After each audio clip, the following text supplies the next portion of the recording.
One of the hardest parts of getting older is feeling like something's off in your body, but not knowing exactly what. It's not just aging, it's often your hormones too. When they fall out of balance, everything feels off. But here's the good news. This doesn't have to be the story of your next chapter. Hormone Harmony by Happy Mammoth is an herbal formula made with science-backed ingredients designed to fine-tune your hormones by balancing estrogen, testosterone, progesterone, and even stress hormones like cortisol. It helps with common issues such as hot flashes, poor sleep, low energy, bloating, and more. With over 40,000 reviews and a bottle sold every 24 seconds, the results speak for themselves. A survey found 86% of women lost weight, 77% saw an improved mood, and 100% felt like themselves again. Start your next chapter feeling balanced and in control. For a limited time, get 15% off your entire first order at happymammoth.com with code NEXTCHAPTER at checkout. Visit happymammoth.com today and get your old self back naturally. Hey, it's Amy Brown from The Bobby Bones Show. Join me in supporting St. Jude Children's Research Hospital for a chance to win a trip to meet Megan Maroney at the 2025 iHeart Country Festival in Austin, Texas on May 3rd, hosted by Bobby Bones. We're going to hook you up with tickets, flights, hotel, food credits, and a meet and greet with Megan Maroney.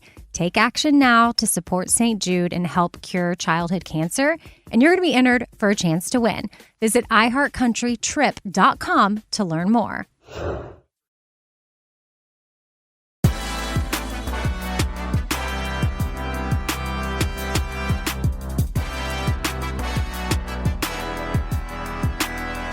And we are back. What's going on, my partner, What's up, man? You looking mighty fresh today. I like that outfit, am. man. I'm feeling real fresh, man, in my goldie clothing, man. Shout out to my guys over there at Goldie, man. That's come out with the whole the whole fit. Yeah, like man. They Yeah, got man. G on the pants. Hey, man, shout out to Goldie, man. Hey, like they always keep us fresh. I got my own merch. Now you were wearing one of our pieces right there, man. That's some of that 285 clothing. Yeah, man. Atlanta made. And what does it say, boy? What does it say right there at the bottom?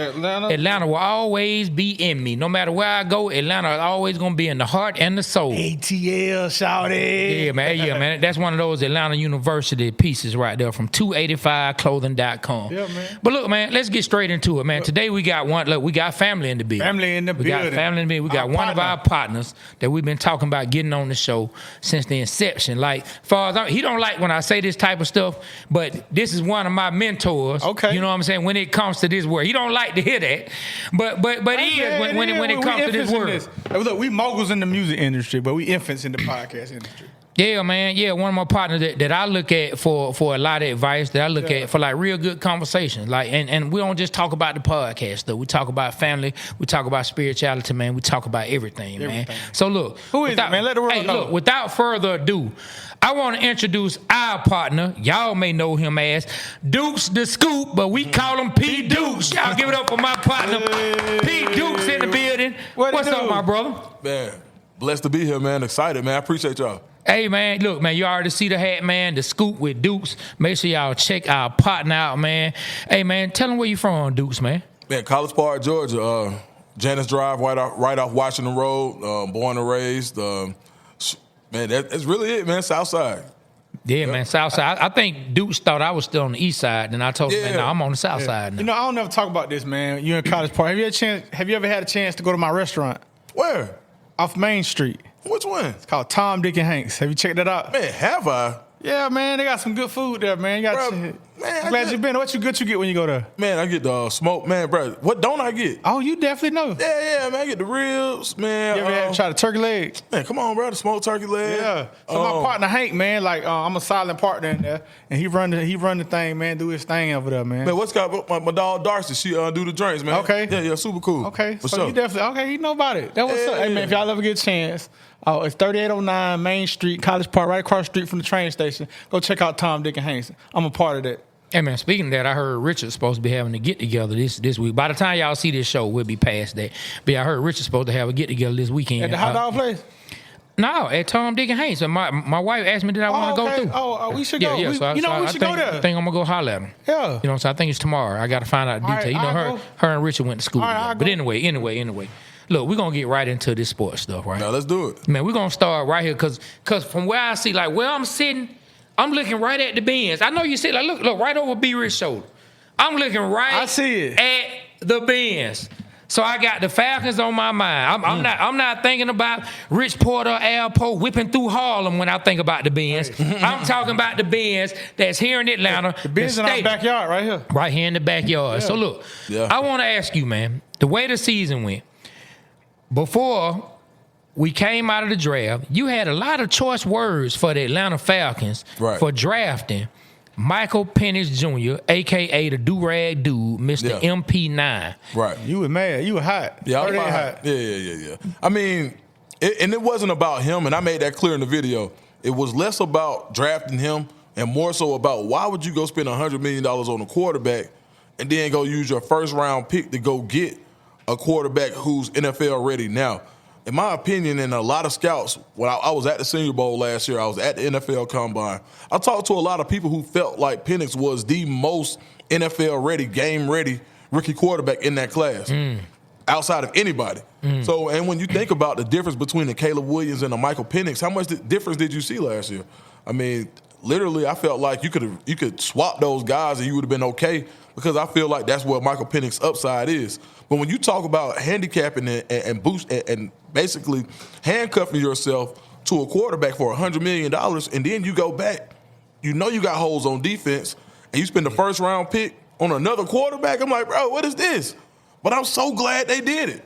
And that's one of the few times in my history as being a Falcons fan that, especially recently, that we've got it right in the first round. I can't say nothing against it. So look, I'm glad you said that about you glad that we did it, because I want to ask you this, and this for you too, B. Rich. What would it look like if the Atlanta Falcons never drafted Michael Penix, Kirk Cousins failed the season like he did this year, and we went into this offseason without a quarterback and with $100 million for a broke Achilles as the guy after having a failure of a season? What would the city be looking like if we never drafted MP9? Oh, we'd be way worse off. And I like to call true Falcons fans pain freaks. Like, we go through it all the time. Like, it's always something weird that happens. I could also call it the falconing. Like, it don't matter what the situation is, there's always something that happens, and you're like, dang, we had it. You know, we've been through 28-3. We watched some of the close games that the Falcons lost last year. This is one time that it worked out in our favor. When you think about Penix, what he provides as far as optimism, what he provides is youthful exuberance, the do-rag, just him being him.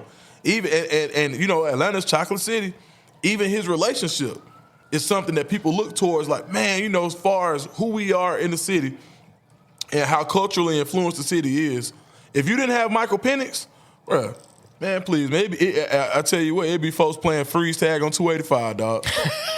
Straight up. It'd be some upset people right now. So I think, man, we always talk about the front office when they wrong, but we also got to talk about when they got it right. And they got this one right in spades. So my question is, we'd have the same record, be in the same draft position right now. If we didn't have Penix, we'd have the exact same. More than likely, or maybe an even better one, because I'm not sure that Kirk would have been able to beat the Giants. So I'm gonna say this: if we would have had a top three pick, I'd be excited because of Shedeur Sanders. But if we at where we at now, oh man, it'd be effed up, bro. I'd be mad as than a mug because I won't have nothing to look forward to. I'm like, I don't want Cousins again.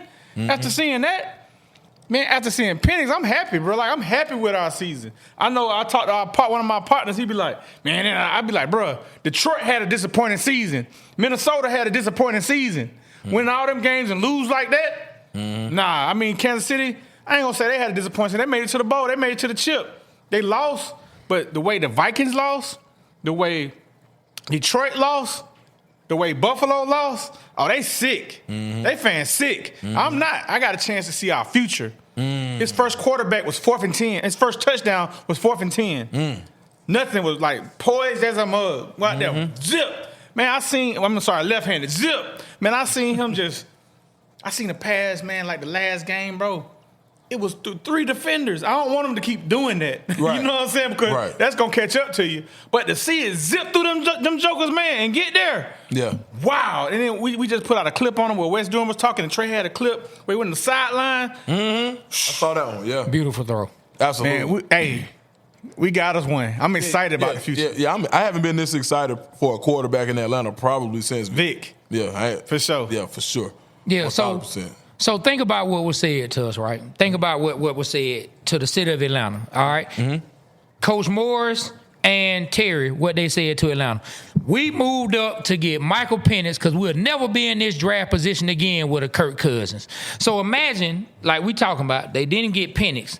And they somewhat were right. They didn't end up in the same draft position. But if you only had Kirk Cousins and you still ended in the teens, my God, boy, the city of Atlanta would be going crazy right now. I think Deuce just said folks would be playing freeze tag on 285. Boy, I don't think Arthur Blank would be able to sleep right now because you would be in a position to not get one of the top quarterbacks without giving up a whole bunch of equity and draft capital. And then you sit there like Beer said, you're looking at your future in MP9. We'll have Kirk Cousins and no future to look towards. You'll just have $100 million for a second season with the broke Achilles once again. So, I mean, I'm thankful that it worked out the way that it did, at least so far. Now, we got to see Penix play his second year, third year, and on. He got to stay healthy and play. We got to see all that. But, man, if we didn't get Michael Penix Jr. and all we had was Kirk Cousins, the way that season ended, oh, my God. Boy, it would be going crazy right now. AP, so me and Trey would disagree with this because I'd be like, man, I'm glad we had Kirk Cousins, man, to teach Penix how to be a pro, do this, do that. He's like, who's to say he wouldn't have done that off game one? But one thing Wes Durham did say, a guy that was on the inside with the Falcons, he said Kirk Cousins set the culture in Atlanta. He taught them like what to do and how to be a pro. You know, come in, he know the system. A lot of people watched him. So I do feel like that had some impact, but who's to say what would he have done if he'd have started week one, man? Because you just said something I didn't think about. See, he was the most NFL-ready quarterback in the draft, and I never took that into consideration.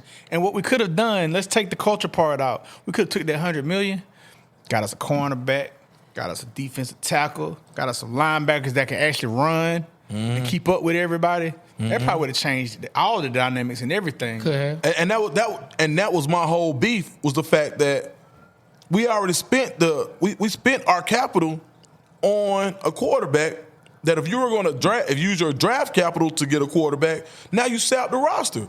Like you needed help. So, like look at what Daniil Hunter did, right, this year. So tell us about Daniil Hunter. Who did he play for and what did he do? The Texans, right? He was with the Vikings, then he goes to the Texans, does the same thing he did with the Texans. Basically, they swapped players because Grenard was with the Texans and went to the Vikings, two free agents, and they said that if it wasn't for Kirk Cousins, they were going after Daniil Hunter. Yeah, they were. He goes out, and I believe he has double-digit sacks. I don't have the exact stat, but he calls his I didn't know that. Yeah. Like he did. Play well for the Texans. So look, absolutely. So your expertise, man, when they get me wrong, if I'm getting it wrong, let me know.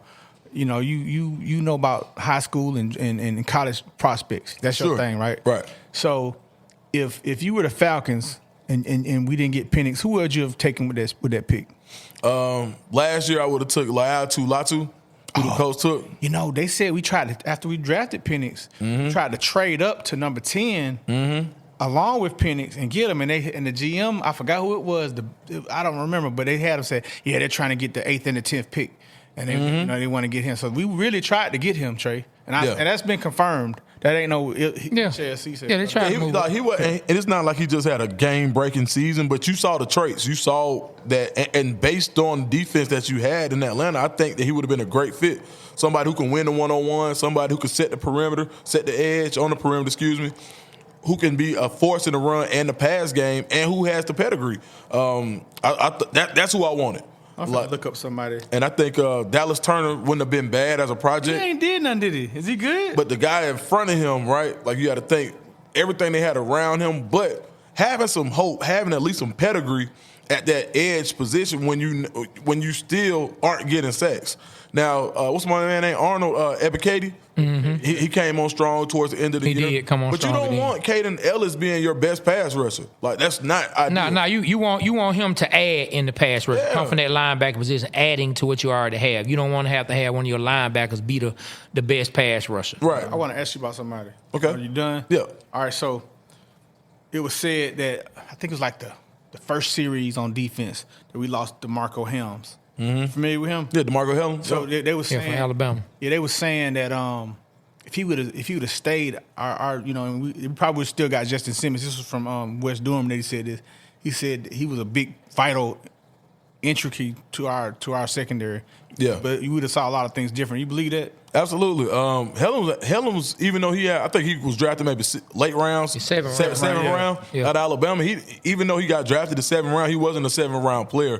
As far as what he knew in the locker room, as far as being able to be a coach on the field at such a young age, a lot of times we see guys develop their football IQ in the NFL at a later date. Mm-hmm. He picked it up as an 7th round pick ASAP. And by to still have that athleticism, he could teach other guys around him like that are younger, like, hey, look, this is what you do in this situation.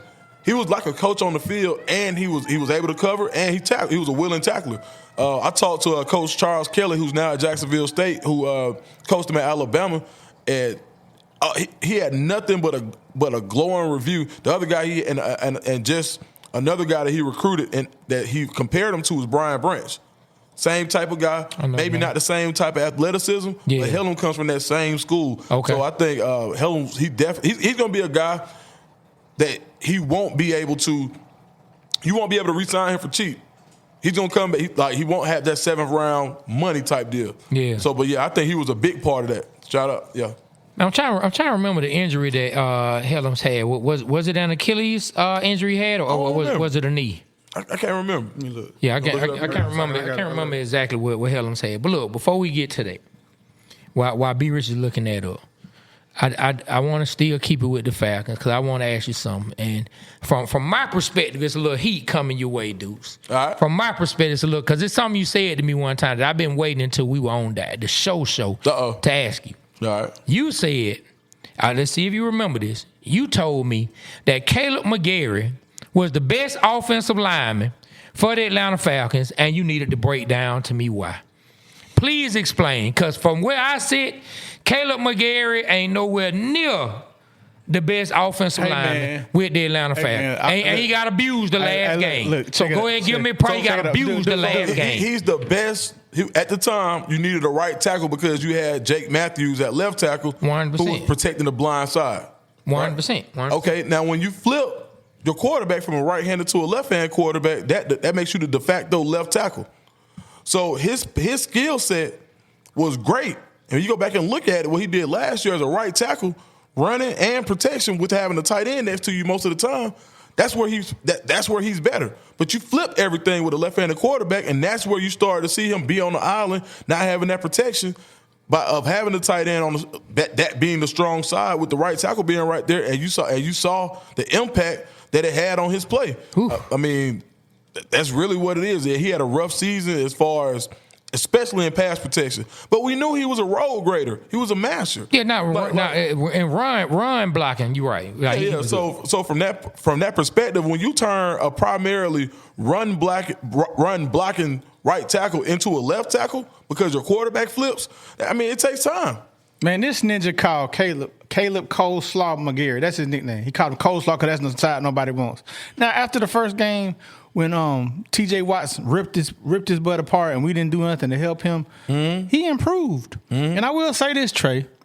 The last 3 games where he was the blind side, he played pretty good. And even if you say Davion Clowney got all the way up in his pass and made him look bad. Points. Hey, and get what? He wasn't the reason why we lost. Michael Penix was over there struggling from that right side, but because Davion Clowney kept getting to him. But Clowney came and got Matthews as well. He was moving them all over the place. It don't matter. You listen. I'm a track record kind of guy, right? I'm a track record kind of guy. Man, stop hating on Caleb Coleslaw McGarry, if it's 10 times, he did his thing if you mess up 7 or 8 out of 10 times, just because you did it right the last 2, I mean, if he messed up all 7 times in baseball, that's a 300 average. They get paid millions of dollars. But this ain't baseball. ain't baseball. I'm talking junk, man. Baseball is a game of failures where to succeed you must fail. I agree. Yeah, this ain't baseball. Hey, I didn't see what you saw the last game. Go look it up. I have to go look. How many sacks did he give up? I can't remember, but he gave them up. And Davion Clowney was on that man like white on rice. Clowney ain't no bad player. Nobody said he was. So my point is this. You want to give him credit because he had a small stretch of games that he wasn't abysmal. But throughout his career, he's been the weak link on the offensive line more than not. Let me ask you this. Who didn't T.J. Watt beat up? I ain't just talking about T.J. Watt. Caleb McGarry been struggling since the Falcons drafted him. This year. We talking about this year. And that's what I'm saying. Hold on. You're trying to say just because this year. He's been struggling. Caleb McGarry been struggling. 23. He struggled in pass coverage. Go look it up. Caleb McGarry has been terrible struggling. Quarterbacks, though. Hold on. We had terrible quarterbacks. Now it's the quarterback. Now it's the Desmond quarterback. Ridder, Matt Ryan was struggling with Caleb McGarry over there. I'm not saying Matt Ryan. We talking about. What I'm saying is, how you gonna say the quarterbacks when we had a quarterback who you don't think was the fault?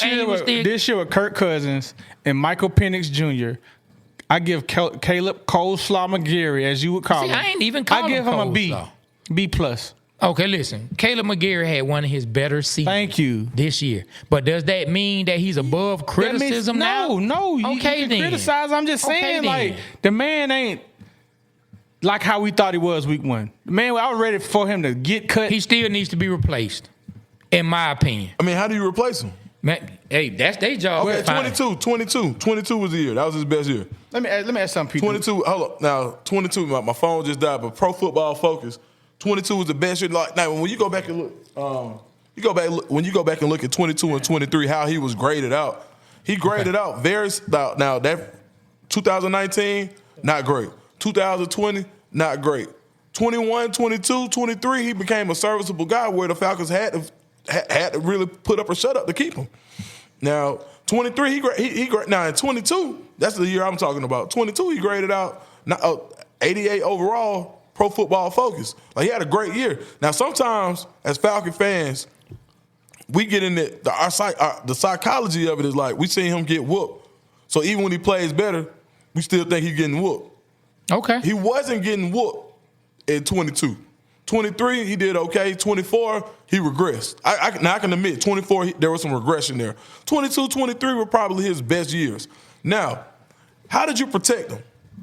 So you know what you have. 100%. I know that I need to be chipping on his side. I know what he provides to me in the run game. Now, you look at what Arthur Smith did with him. That first year, when you were primarily a running team, you were a lot of RPOs with Desmond Ridder. Marcus that year. Marcus too, right? At this point, you put him in more favorable situations. Now, let me ask you this. Where are 6'6", 330-pound right tackles just walking through the door and beating down the door to get to Atlanta? They not, but listen, that's where it goes from my job as sitting talking about them to the people whose job it is to find the players to know they have to upgrade that position. And I could say in 2022, one of the things that helped him, as garbage as the name Marcus Mariota is in this city, it helped the run game and it helped Caleb McGarry to have Marcus Mariota back there because he was such a threat to run the ball at any given time. That helped Caleb McGarry, and that helped some of his grading, in my opinion. I would have to see what that grade is from, if that grade is from a running perspective running and passing, he was over 85. So I need to see what they would grade him strictly as a pass blocker that particular year. Like that's what I want to look at, his pass blocking grades from that year, because that's where he struggles. I have no debates with either of you or anybody else with how he is as a run blocker. But as a pass blocker, man, they are going to have to find a better pass blocker, especially now that he's guarding MP9s, the do-rag dudes, blindside. Come on, man. You know good and well you don't want real quick. NFL season, how many snaps do you think he played this year? If you were to ballpark it. I have no clue. How many snaps that Caleb McGarry played this year? Let me see. Probably played, let me see, give him about what? About 40, about 50-something to 60 snaps a game on offense. Had that by 17. I'm not gonna act like he missed a couple games. He missed like one game, 2 games to injury. Let's say 700. Let's say 600. Just ballpark, and that's gonna be on the low side. Yeah. Because how many sacks do you think he gave up?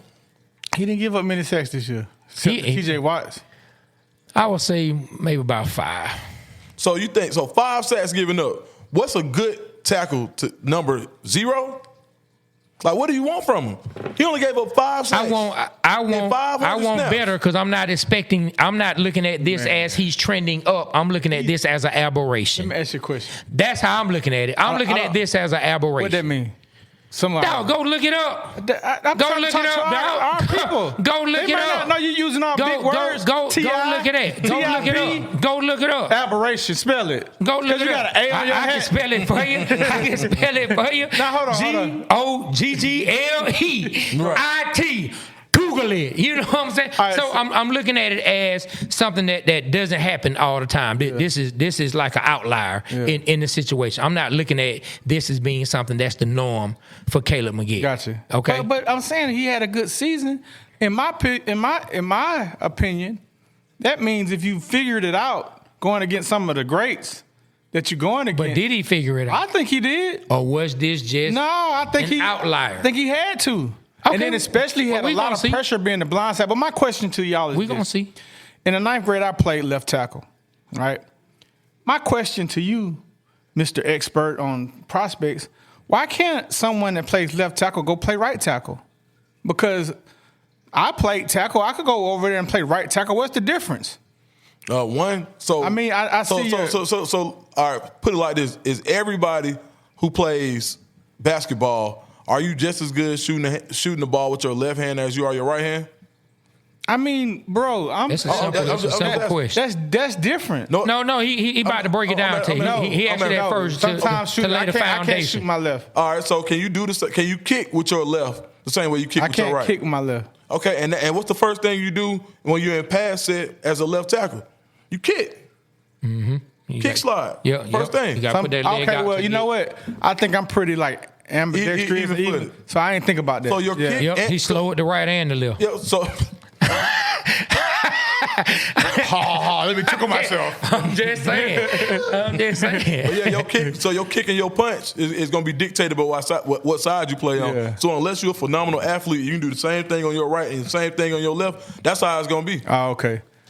See, At the simplest form. There's other intricacies in it. Now I could have played right tackle, like, because I got pretty good footwork, but I didn't think about somebody else. I'm just thinking everybody can do that. Mm-hmm. No. Yeah. I mean, you think about it like everybody wasn't a left hand layup guy, right? Yeah, I can't shoot a left hand layup. Yeah, so I mean, I could, but it's not gonna be like a right hand layup. Right. So and basically that's the core of it.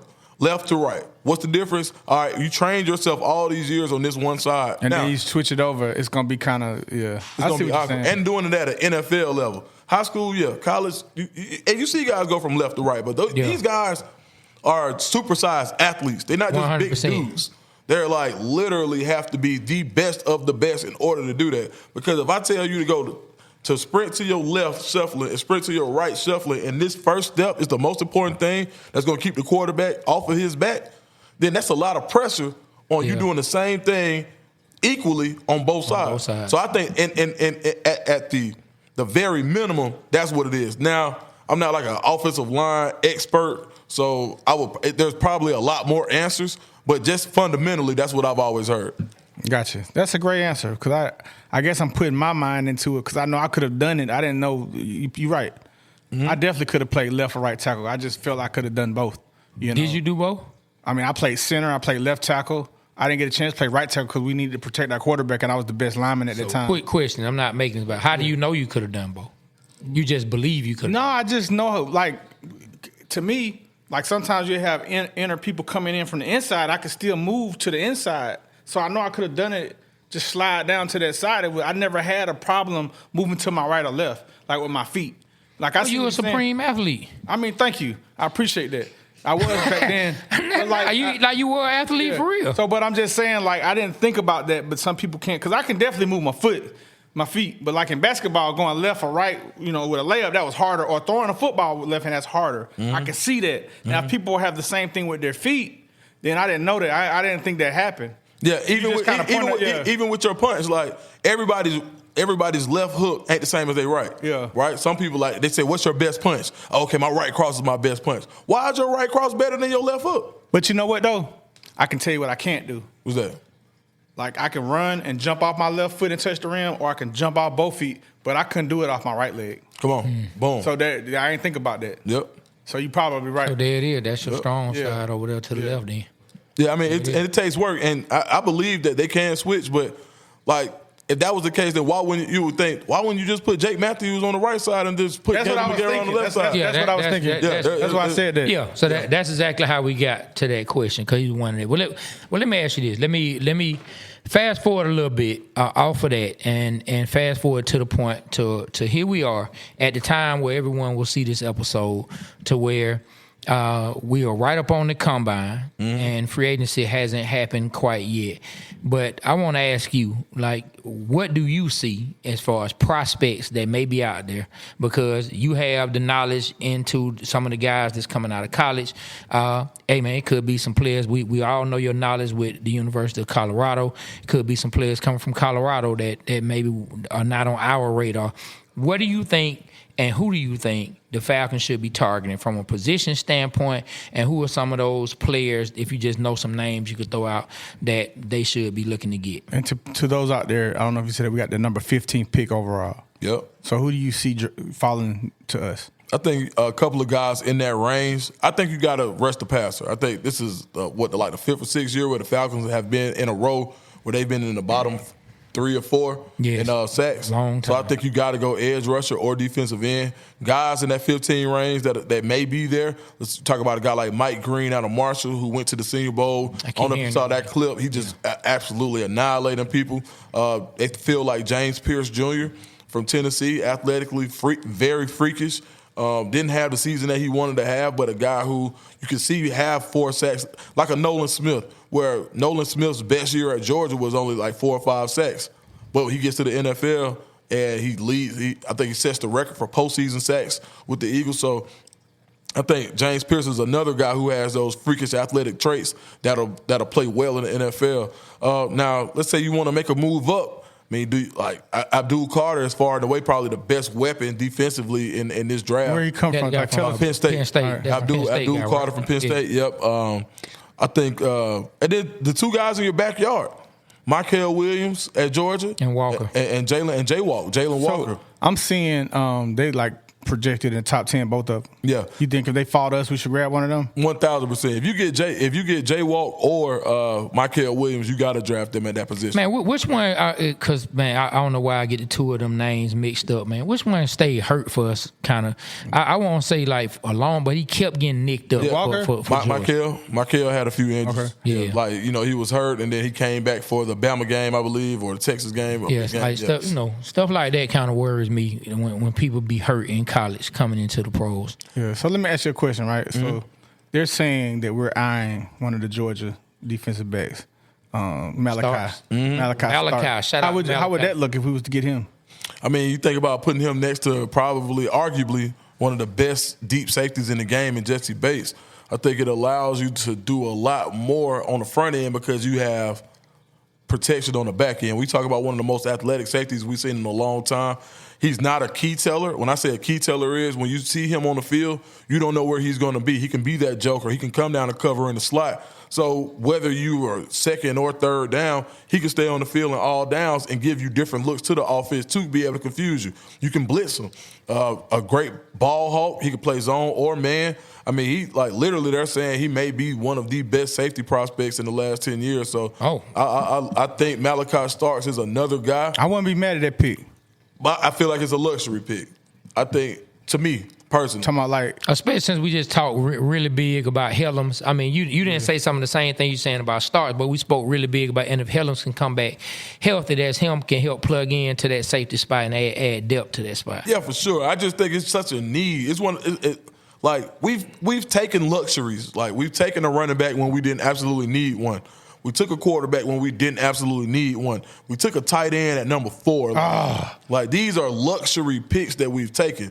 Now you have to go and get the necessities. You've got to get an edge rusher. So are the edge rushers that's going to be available better than the pick at because I don't know a game changer on the Falcons except Jesse Bates. That's it. All right, so would Malachi Starks be like a Palomalu type of dude? We're going to get some of that. If that's the case, I say get him right now. I think he could be, but this is the thing. Like, when you've already got a game changer on that level of the defense, how much can you continue to affect the game when you already have that back there? We don't have anybody who. So how We much need a game better, changer up in the front. Yeah, how much better do the safeties get? How much better is AJ Terrell with the consistent pass rush? Okay. A lot better. So let me ask you this, right? All right, so you affiliated with Colorado, right? All right, so I've been hearing this just on some Falcon rumors, like Jesse Tuggle and some of the older Falcon players. They're saying we should get the Sanders kid, the linebacker safety, Shallow. What do you think? What round do you project him going, and do you think he could be a good Falcon? I think you can see Shiloh going somewhere on day 3. Right now, from what I'm hearing, people like I think he could help the Falcons. When you talk about having an enforcer that can run, I think one thing that he doesn't get credit for is how well he does run. And secondly, I think that having that enforcer on the back end. Now think about how he would pair in a rotational role at safety with a Jesse Bates, somebody who can come down and lay the wood, basically, and be that guy to be that impact player in the run game. And in the East-West Shrine Bowl, he got a lot of flack, basically, like they were like watching this. They basically made a low-light video. Like, nobody makes low-lights to anybody, but they made one to help. But it's Sanders. Like, that's what they're going to do. And it's like, one thing I'm not going to bet against Trey is the NFL pedigree. I'm not going to bet against that. Nah, man. He's mostly, yeah. And then, like, Deion done trained them boys like some pups. He gonna come through, man. It's just in their blood. Man, watch the film. Like he like East West Shrine Bowl. When you go watch it in the game, they were hating. They really attacked the name on the back of their jersey. 100%. Before they looked at Shiloh the player, they attacked that name. They attacked that number. He's wearing a 21. And when you think about his IQ, his football IQ, gotta be high. He started as a quarterback. Like he was a quarterback before Shador. Coach Prime moved him off. But when you think about having a quarterback on defense, what is a safety? He sees the whole field. 100%. So I think the NFL game may even be better suited to what Shiloh does. So let me ask you this. Yep. He was a leader, right? Like I saw him on the field. I saw him getting hurt and not wanting to come off and sacrificing his body on plays. I seen him score touchdowns on picking up. Like, that don't, how hard it is to score a touchdown on defense? Yeah. Like, he's a threat to score when he gets the ball in his hands and he's around the ball often. And I think the only criticism I had for Shiloh last year was like sometimes you just got to bring your arms a little more. When I say bring your arms, is wrap up. Like sometimes he would just go lower the shoulder to make the impact block. When Shiloh is fundamentally sound, he's one of them. He's one of them. Like we forget, Shiloh didn't start at Jackson State. Shiloh went to South Carolina. Yeah. Before Deion was even thinking about being a coach. Like I remember that. The boy got his own. Men, if you've lost your hair, it doesn't mean you can't find it again. Try Hims Hair Loss Solutions and you'll be joining hundreds of thousands of subscribers who found their hair again. It can be hard for men to deal with hair loss, even though it is common. Luckily, I'm here to provide you with a solution so you don't even have to talk about it. Through Hims, you can restore your hair by accessing their personalized hair loss solutions. Men value many different things about their appearance. But if you're a guy who really cares about your hair and find that it's slowly going away, you might be feeling discouraged when you look in the mirror.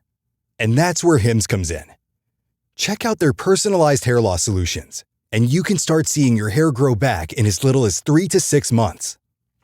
Hims provides you with convenient access to a range of hair loss treatments that work, all from the comfort of your couch.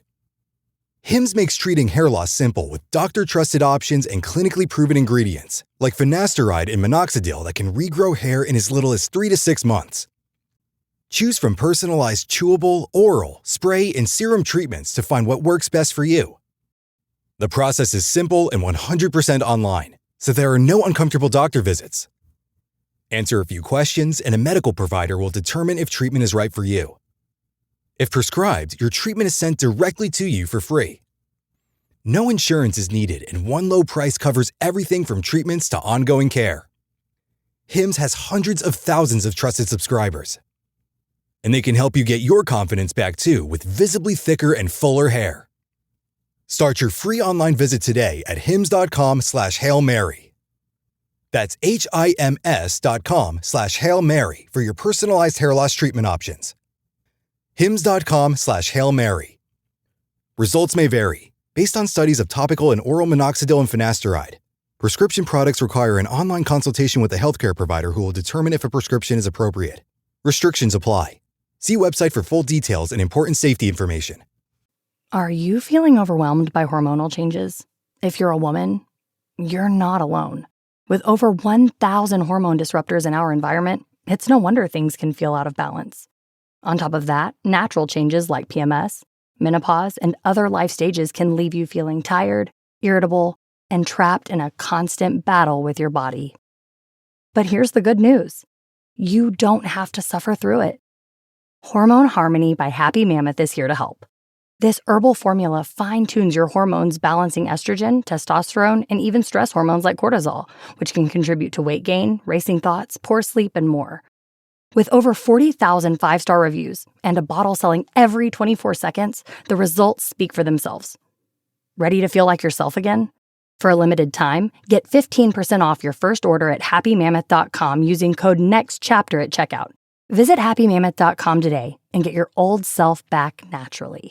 Hey, it's Amy Brown from The Bobby Bones Show. Join me in supporting St. Jude Children's Research Hospital for a chance to win a trip to meet Megan Maroney at the 2025 iHeart Country Festival in Austin, Texas on May 3rd, hosted by Bobby Bones. We're going to hook you up with tickets, flights, hotel, food credits, and a meet and greet with Megan Maroney.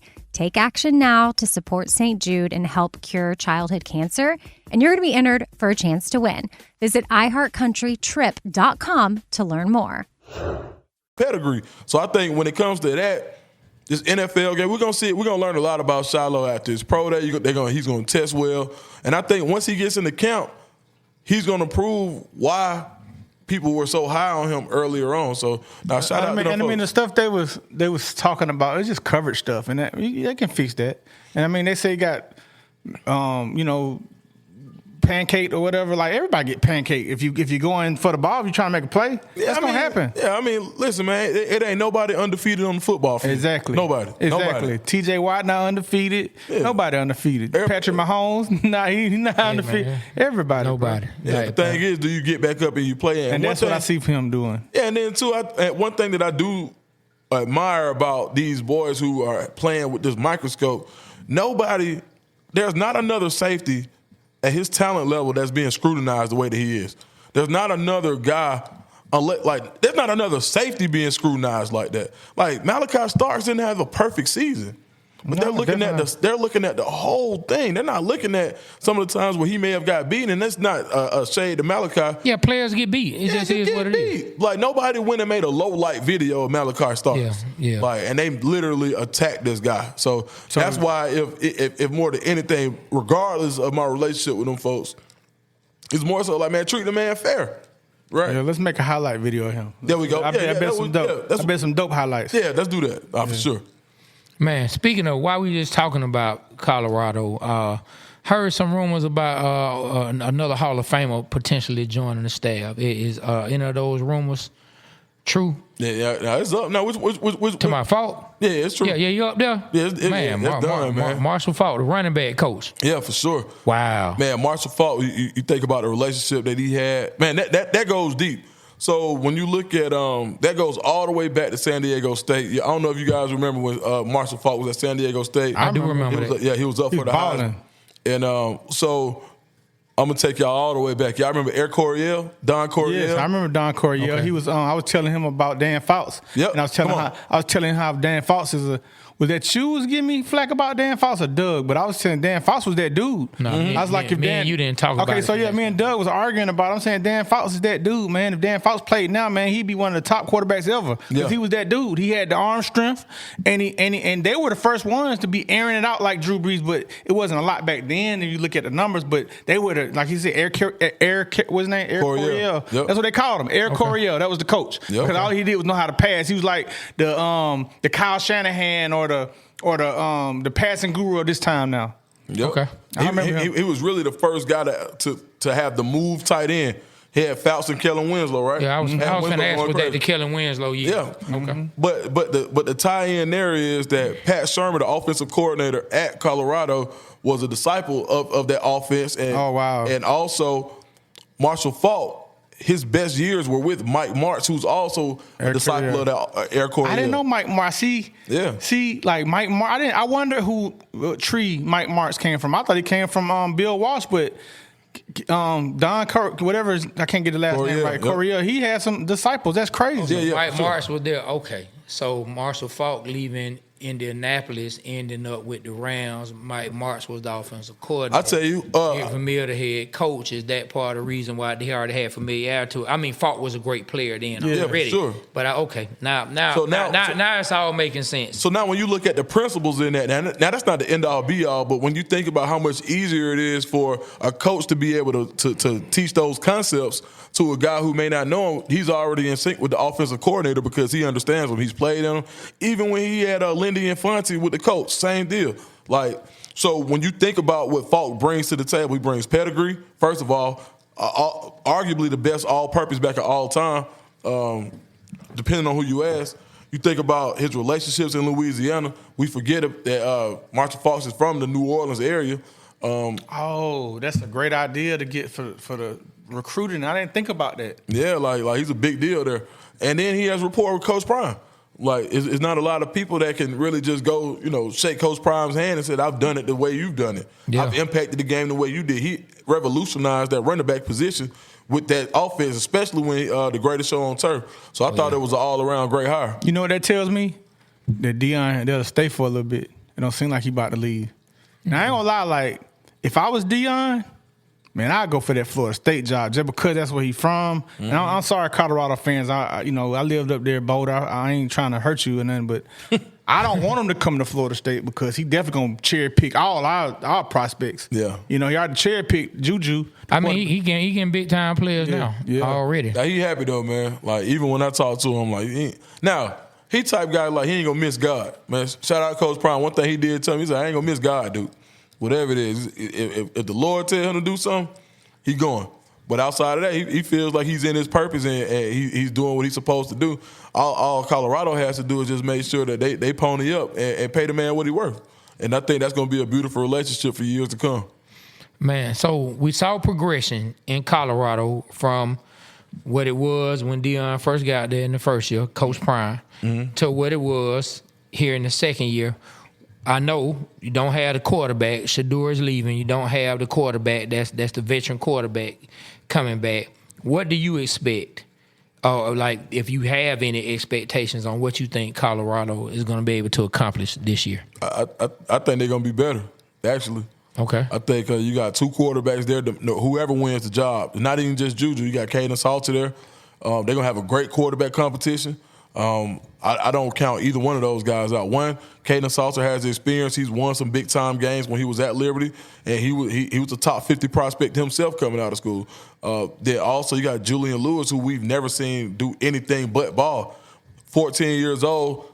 I think he had over 500 yards against Mill Creek, against Caleb Downs his freshman year when he was at Carrollton. So somebody who's not afraid of the spotlight, so you're going to be straight at quarterback. And then you have a team that the culture, you got to think, when he went and got that 1-11 team, their culture was losing. You had to learn how to win. Not a lot of people on that team had experience winning together. Now when you have a core, you have a culture. When you bring in these transfer portal guys, they have to get down and lay down. Like, this is how we moving. So now when you think about the quarterback position, a lot of people say, okay, well, Shedeur's gone. How they going to be successful? Who won did Peyton Manning win a national championship in Tennessee? No, he didn't. Who won it? T. Martin. Come on. And let me say this. Like, he going to go get them dogs, them trenches. That's what they was lacking. Lacking them offensive linemen and them defensive linemen. He had the skill position locked up. But now, he made it fun. Like, when he showed that jet, and I'm pretty sure a lot of teams have jets in luxury, but the way they marketed it. Yeah. Like, they say, look, man, they got Warren Sapp getting on the plane. They got all these people. Like, the marketing. Oh, he's a master marketer. Like, the marketing of how they sell to the outside world and to the prospects. Oh, if I want to go there. Yeah. You see that jet? Oh, we can sit on a jet. I'll go there for that. Master marketer. And so, and the funny thing is, I'm pretty sure some of the other universities have those jets, but they don't. They probably too embarrassed to show. Man. Or whatever. He said, forget that. I'm showing the goal. I'm showing the gold whistle. I'm showing this. We having Lil Wayne. I want to go to Colorado. I want to go back and play. That's where I want to go. Hey, it's lit, bro. When I went out there, I was still working for On 3 at the time. I go out there, and I had to come back, and I did a whole piece on it. Just like, bro, it's different out here. Like, I'm there, Skilla Baby. I'm on the sideline, Skilla Baby to my right, Goldberg to my left. Like, it's just like stuff like, it's like sensory overload. Reminds me of Jerry Glanville, the 92 Falcons. Come on, bro. Come on, bro. 92 Falcons. That was a fun team. Yeah. Way too legit to quit. And Coach Prime is showing it. Like when you look at what Bucky's doing, Well Off Media, shout out to Well Off Media. I work with them as well. When you look at them, they're not hiding nothing. They showing you everything. Like, bro, come be a part of this. Like, we ain't trying to, it's fun out here. We're working, right? I'm going to hold you accountable. But, man, come out here and get you a bag. Because come out here and learn you a profession. Come out here and learn how to be a pro at something, whether it's going to be NFL or not. We know the goal is NFL, but you're going to be successful when you leave here because he's not just making players, he's making men. Well, let me ask you this. To pivot a little bit away from Colorado and bring it back to the state of Georgia, what do you expect this season out of Coach Smart and the Georgia Bulldogs? Man, I ain't gonna lie to you, man. I think they set on the championship. I really do, man. Like, what people don't realize is, man, Gunna like that, bro. And you're gonna see it. Okay, because you teaching me something. I ain't gonna lie, you teaching me something. Why he wasn't like that against Notre Dame? I mean, you think about having to come in, you change the offense from a Carson Beck offense. There are things that Gunna can do that Carson Beck couldn't. And when they literally start to kind of shift the offense to Gunna's strengths, which you didn't have a whole offseason to kind of do. He wasn't even expected to be the guy. So that offense was more tailored for Carson Beck. Gunna got wheels, bro. He's a tough guy. When you add more RPOs in, when you add more of those schemes that are going to allow him to show his talent, and when I asked the players, they weren't really overly concerned about Beck not being there. They were like, nah, Gunna cold. Like, put it like this. If Gunna wasn't cold, Rashada wouldn't got up out of there. Like, Gunna, like, you know, I know a lot of people think it's like the black thing at Georgia was like, oh, Rashada had to leave. He wasn't going to play no black quarterback. Ask the players. They're going to tell you Gunna gave them the best shot to win.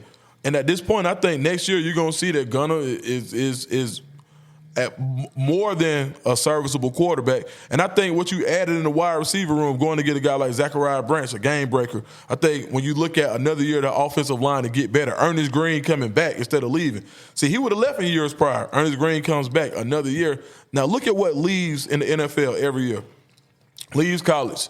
And now you've got a more senior Georgia team because a lot of those guys stay. When you look at the linebacker room, like you won't find a better linebacker room top to bottom than what's at UGA. Another year of KJ Bolden, like the tight end room gets more experience. Like Nate Frazier in his sophomore year, like it's a lot. I like Nate Frazier. Come on, bro. I think Nate Frazier need to get the majority of the votes, man. Man, look, and you still got the two Robinson boys. Like it's a lot to like at Georgia. And they bringing in some people. Yeah. Question: what in the heck is wrong with Carson Beck? Why he leave? And I thought he was going to the draft. What happened? I mean, at the end of the day, I know you got some scoop on that. $4 million. I mean, when you look at some of the decisions that he was making, like they were like a lot of NFL scouts were questioning his decision making. They didn't question the arm strength. They questioned like, why did you throw that pass? Same thing that you sitting back and you like, damn, why he throw that? NFL scouts were doing the same thing. So he has a chance to go rebuild his value because he's a first round. He went into the season as the top 5. Looked at as one of the top 3 quarterbacks in college last year, and then that had to drop. You got to take care of the ball, like, and he didn't do that in some times, and he had some questionable decisions. So I think that him being able to go to Miami, maybe he can rehabilitate that and get paid. So and that's one of the good things about NIL. We always talk about how NIL has messed up the game, but one of the good things is he doesn't have to go this year. He can go get his bread in college and get better before he gets to the league. Because if he goes to the league this year and he doesn't work and he doesn't fix some of the things that he'll have a chance to do in college, because in the pro, man, you got a little time to fix it, but man, he didn't even have time to get ready for the combine. Look, yeah, bro. Crazy thing on the NIL, and I ain't gonna get too deep in the NIL, but I think, and you correct me if I'm wrong, I saw something the other day where I think Carson Beck is slated to make more money on the season, just for the season, get paid to play, than Caleb Williams, Michael Penix, Bo Nix. Like, you gotta look it up. I think he's slated to make more money per those games than those first round NFL quarterbacks are slated to make for their per game or what they're gonna be playing. That's crazy. I mean, but think about this though. Why wouldn't he? I'm just shocked that he didn't stay at Georgia. Put it like this: did that, because I thought he was out. Who you think make more money out of football game? on the Saturday, or the Falcons on Sunday, or the Falcons on Saturday, excluding liquor sales. What, talking about UJ on Saturday, definitely. So now that they got to split that bread up, it's like, okay. But it should have been happening. Like they got now. I think the number this year is like 22 million. Where was that 22 million going before? They were just keeping it. So yeah, I think. When you say the number 22 million, what you mean? So basically, when it comes to revenue sharing, now the NCAA passed a law where the colleges they have a budget to share revenue with the college athletes. Gotcha. So now they'll be employees of the university under the revenue sharing model. So where was that money going before? That's why they had to change everything. He's like, bro, these universities making all this money selling all these jerseys, right? And they ain't getting no bread. So I'm happy for these boys, especially now he's not. All the kids who used to say, man, I got to go to the league, I got to feed my mama, I got to go to the league, I got to do this, I got to go to the league, my family, or I got to go to the league because just me, I need the money. Yeah. Right? They can go get it in college without before their development and focus on their development one more year. Getting paid, man, getting paid. Before we move off the University of Georgia, I do want to say this about Coach Smart. When I looked at the NFL playoffs this year, I'm looking at the NFL playoffs across the board this year, and I'm looking at all these players that's in the NFL playoffs. That's meaning these some of the best teams from the season, and I'm looking at all these players that played together on that 21 and 22 championship team. When I look at, go from all the boys on the Eagles who just won the championship.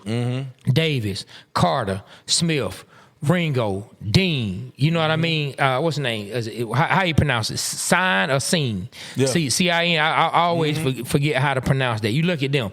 You look at Ladd McConkey. You look at Brock Bowers, wasn't in the playoffs, but he the All-Pro number one first team. Brock Bowers, first team All-Pro tight end, wasn't in the playoffs, but first team. You look at back to the playoffs. You look at the Bills. James Cook was on that team. Like, man, we could go down the line. And so when I look at all that talent that Kirby had to win the chain, y'all tell me if y'all agree or not. I have more respect now, or should I say even more respect, for what Kirby did this past season, in a season where he didn't even get to the championship, than I did before. Because he didn't even have the same generational amount of players on one team that he had before, and he still was close to getting to the big game with a quarterback that got hurt in the playoffs. Man, Kirby did. I got to give it to him. Kirby did a phenomenal job this year, coach. And I'm not taking away from any of the kids that's on the team now that's talented. But when you look at all that talent, that was a generational squad of players that were on one team that won the championship, and he still was able to get this team to almost the championship. I think he did a phenomenal job in 2024. And then what he a killer recruiting. Yeah, what P. Duke said about. Something else I didn't think about was like a lot of the generational talent was leaving sophomore year. I mean, it's something having experience being a sophomore. I mean, being a junior and a senior, and being on a team, and then you just add some of that other generational talent with that. Man, they had some like. I think our problems this year was just the wide receivers dropping balls. Yeah, that was. I think we addressed that this year. What you think about that? Yeah, I like the receiver class, and I think Zeke Branch, Zachariah Branch from USC, like he's going to be a household name this year. Like they want out, like Ra Thomas getting in trouble. That hurt you, right? You had to dismiss Ra Thomas, but he was more sure-handed than some of the other guys that you had this year. I've never seen nothing like that. Like I mean. And now, you get another year of that tight end room. You bring in some freshman tight end that are damn good. You bring in a guy like C.J. Wiley, who I think has a chance from Milton, who has a chance to play early. 6'4" guy, great catch radius. He's just a guy that there are certain places that you could throw a ball that he's going to be able to get to that the average human being can't get to. It's just I think Kirby this year was one of those classes that I think you're going to look up in a couple of years and say, okay, that was that class that turned Georgia back into what we used to. Like, you know what was funny was when we the tight end position, we had got the guy Washington. He was like a top tight end, Darnell in Washington. Another one in the playoffs for the Steelers. Oh wow! And so watching him or like just hearing about him coming in, I didn't see a Brock Bowers coming. I was thinking that Washington was going to be what Brock Bowers is because he was like that dude coming out of high school. He was, but he got hurt. And so to know that we went after a talent like a Brock Bowers, that shows you the thinking of Kirby Smart. Hold on, I'm gonna do you one better. If it wasn't for the issues off the field, they had a more physically talented tight end than both of them. And Ari Gilbert, I don't know if you remember him from No, don't right off. Man, Ari Gilbert, I don't know. I think he's in the transfer portal again now. Okay. But he's from up here in Marietta. He was the number one player. I think, number one rated tight end in the nation. Wow. Went to LSU first, had a pretty good season, had some mental health issues. I don't know if you guys remember, he was the kid that got in trouble at Nebraska like a couple of years ago, like they broke into a store or something. Wow. And I think he's getting some of that under control. Yeah, I hope he gets it under control. But what I will say is this. There's never been a more physically gifted tight end. I don't care, NFL, nowhere. I've never seen anybody with those type of gifts, and he was in that locker room too. Wow. Like, they stockpiled talent at Georgia, and from what I do know, Georgia did everything they could to help him before he left, right? Oh, wow. Yeah. But 1,000%, when you talk about stockpiling talent, especially in that tight end room, there's another kid, Caden Prothro, 6'6".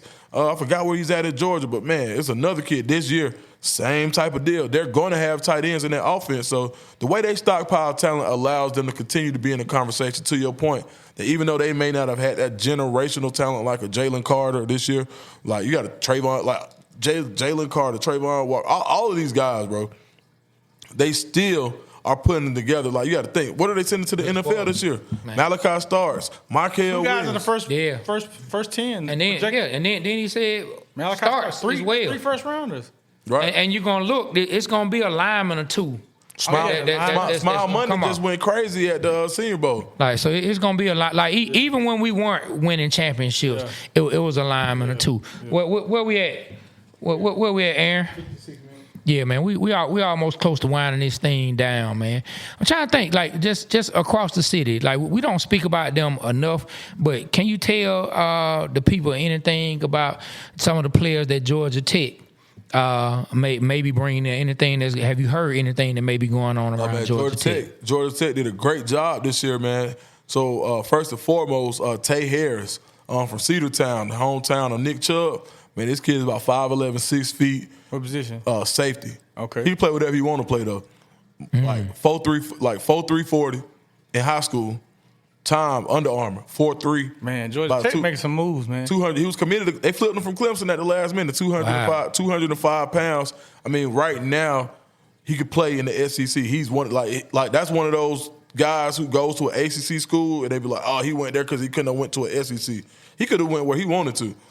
Tay Harris was a really big pickup. The lineman, his name is slipping me. Josh from Roswell. Boy, what's his boy name? It was a really good lineman. Golly, his name's slipping me right now.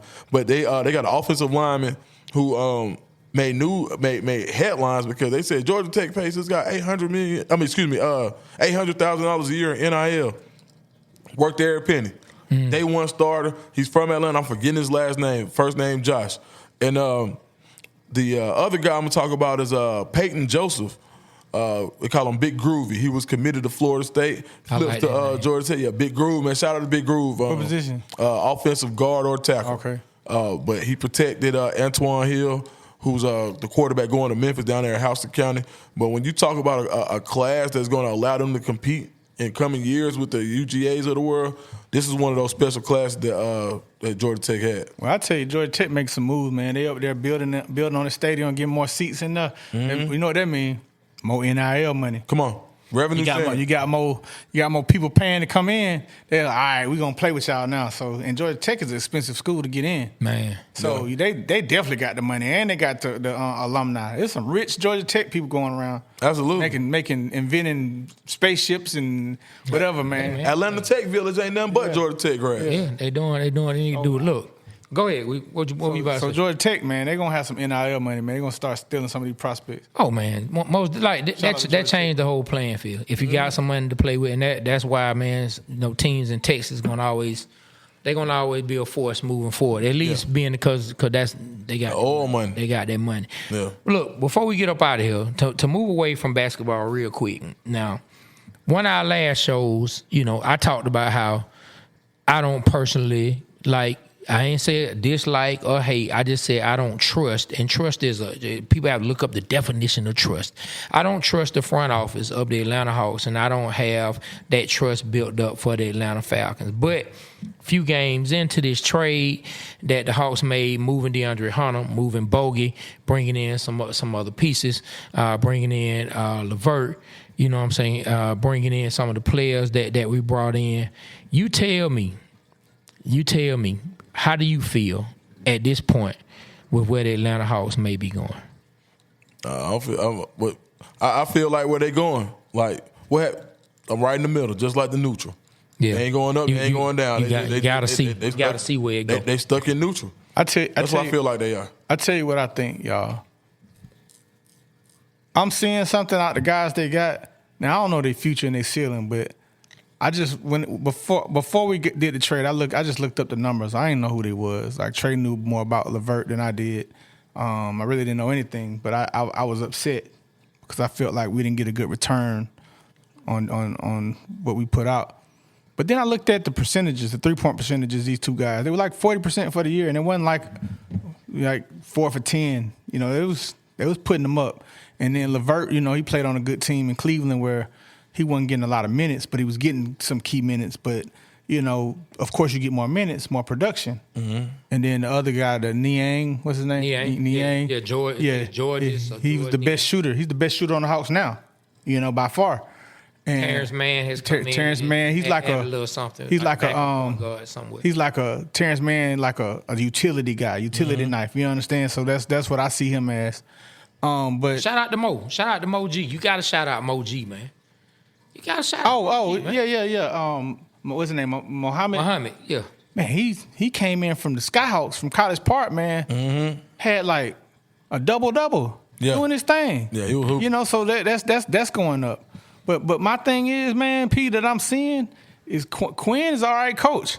And like one thing for sure, this year, before the trade, Trey was hitting these guys and they was missing threes. Zachary Ricochet missing threes. Bogey was having his worst threes. DeAndre Hunter actually hit some threes, but he did come up and was missing some threes. You know what I'm saying? Mm-hmm. And I see these guys hitting. And if they hit, what that mean? That mean we can make the playoffs. And I'm gonna tell you what, man, down 6 points with like 20-something seconds left, the Hawks came up back and tied the game from pure will. Well, you gotta tell them what game because the New York Knicks. Okay. The New York Knicks playing New York Knicks. So like 149, 148. Yeah, that game. Yeah. So they went into overtime, and they were down by 6 points. And the Hawks, Trey kicked it to Niang. Niang hit a three. They threw the ball in. Dyson Daniels stole it. Yep. Fouled him. He shot one of 3 throws, made it. Shot another one, missed it. We got the rebound, and I forgot who made the 2 points. Mm-hmm. Oh, they fouled Trey, and Trey tied it up. Mm-hmm. So that was it. So I thought we had the game won. But then Trey came in and turned the ball over 3 bad times in a row. Yeah, he did. But I see something in the Hawks, man, that they and those 2 guys, the Niang and the LeVert, they had 20 points each. That's 40 points of production that DeAndre Hunter wouldn't have made. Yeah, but I mean, we know about Karras, though. I don't know about him. Like Karras, like when he on, he on. You know what I'm saying? Our biggest thing, and I can't speak for Dukes. I can't speak for you, Dukes and I can't speak for any of y'all out there. But what I will say, the one thing about Karras is the age and if you're gonna be able to keep him. Okay, we traded for him, his contract finna be up, but a partner of mine said something that I really said and thought about. He said, Karras LeVert to him was really just the Hawks doing let me see how you fit. Knowing that his contract might be up, we can bring him in now, he can give us a spark this year, and let's see how he fits. And if so, we'll give him a new contract. He's not gonna command a huge contract, but we will have some money to end up bringing him back. I mean, I can go for that. I mean, but still, though, like I'm thinking Eastern Conference Finals a few years ago, where the trajectory of the Hawks was then, we weren't thinking here. Hell no. We were thinking, all right, we're a year away from they young. Net winning, bro. We're a year away from doing it. Man. And and since then, I mean, the Hawks have been on a steady trajectory downward. You know what they did wrong?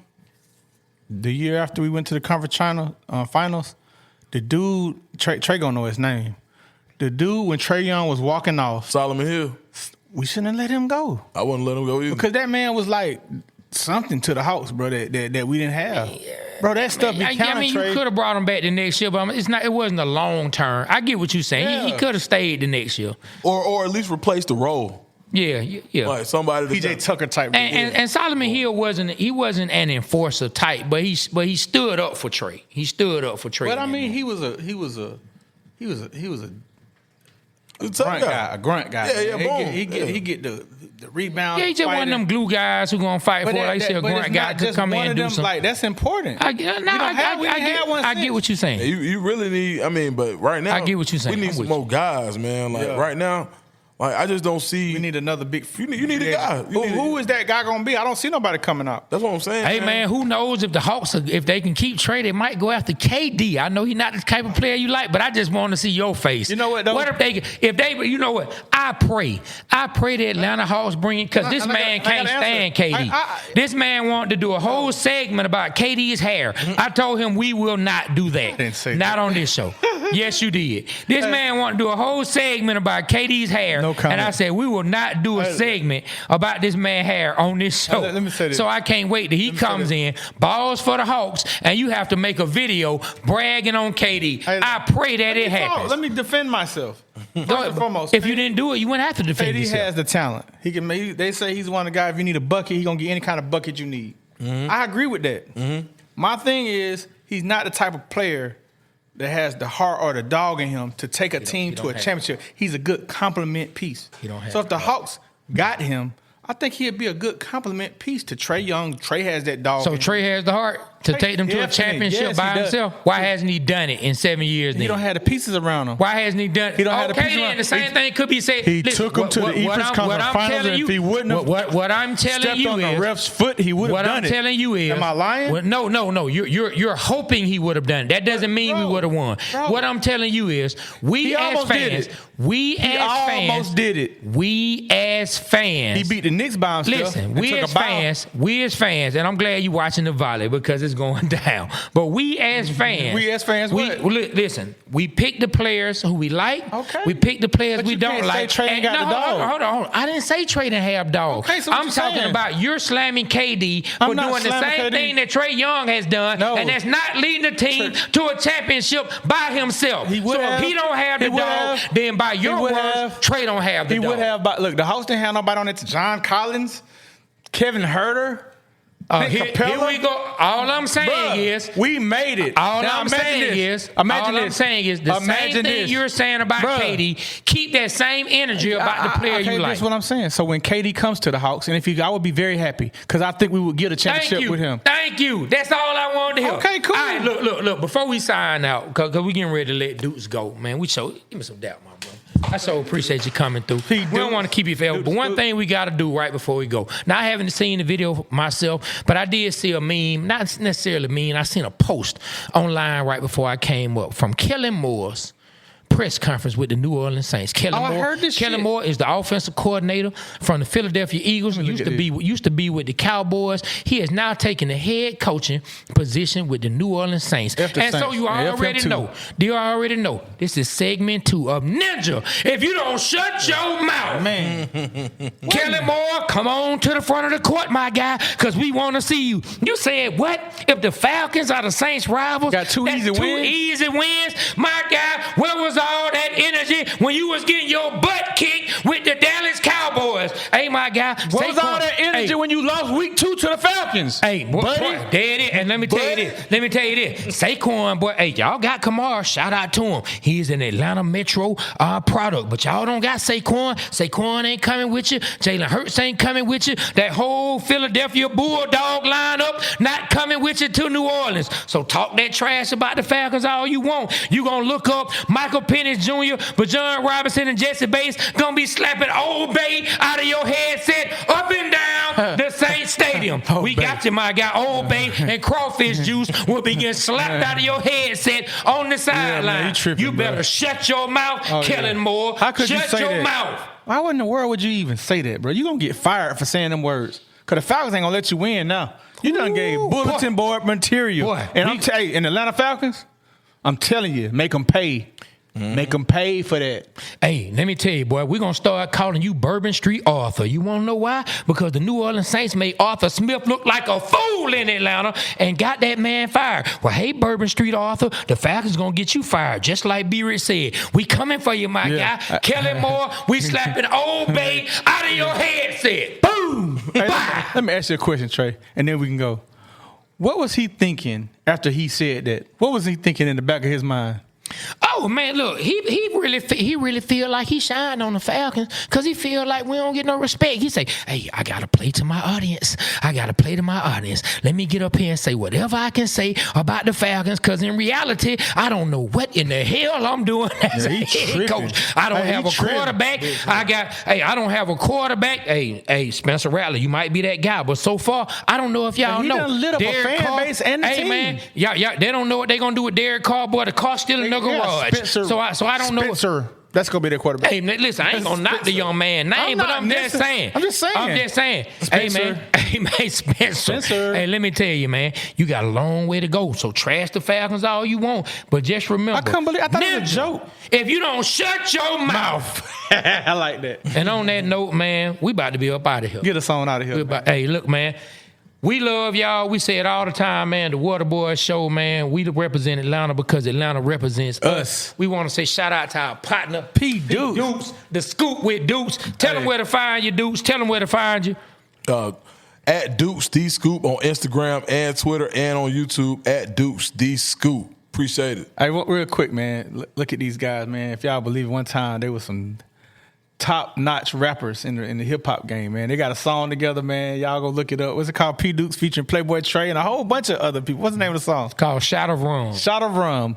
Google that, man. Shot of Rum. Go to YouTube. Shot of Rum. Playboy Trey, P. Dukes, Bobby Creekwater. Oh, yeah. I'm talking about, boy, the incomparable Jaron Benton. But Jaron got on there and went crazy, boy. Yeah, Jaron went to another level. Homeboy, Bo Hagen was on there, man. Hey, man, we had an all-star cast, Go look at that video. We had an all-star cast. But look, on that note, we about to get up out of here, man. Yeah. On behalf of myself, Trey, our partner, the Scoop with Dukes, my partner, P. Dukes, my brother, B. Rich, and Aaron, Whoa Pittman, the Waterboyz Show, we are out. Kill the camera.